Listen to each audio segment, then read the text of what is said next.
सेना की तरफ से कि हमने नेतन्याहू के दफ्तर पर हमला किया है। क्या ये माइंड गेम खेलने की कोशिश ईरान कर रहा है?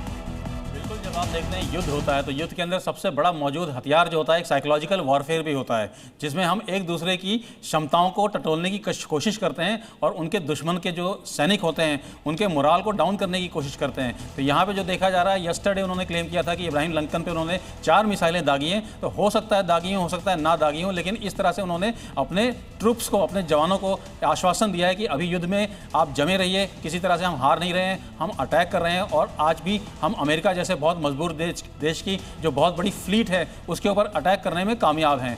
और दूसरी चीज़ मैं बात करना चाहूँगा, यस्टरडे जो उनकी सुपरसोनिक मिसाइल गई थी और हाइफा पे गिरी थी तो उससे लगभग 21 बिल्डिंग को नुकसान हुआ था। भले जान माल का नुकसान नहीं रहा होगा। अनुराग जी, मैं लौट रही हूं आपके पास। प्रत्युष के पास एक नई जानकारी है। प्रत्युष, सबसे पहले तो दर्शक ये जान ले कि जिस खैबर मिसाइल से IRGC का दावा है कि उसने इजराइल के PM दफ्तर को टारगेट किया है, उसकी सबसे बड़ी खासियत जो है वो ये है कि ये इसका जो निशाना होता है बिल्कुल सटीक होता है, हाई प्रिसीजन गाइडेंस में। यानी कि ये अगर मिसाइल निकला तो ये जान लीजिए कि सीधे ये टारगेट को हिट करता, निशाना इसका चूकता नहीं है।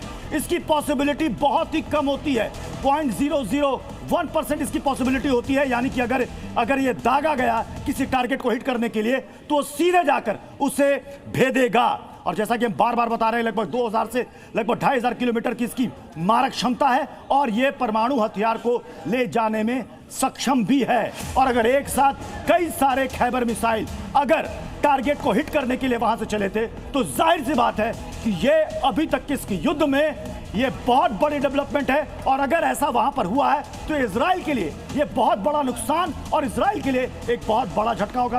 हालांकि अभी तक इजराइल की तरफ से इसकी पुष्टि नहीं हुई है, ये दावा सिर्फ और सिर्फ IRGC की तरफ से ईरान। ठीक है, मैं लौट रही हूं आपके पास।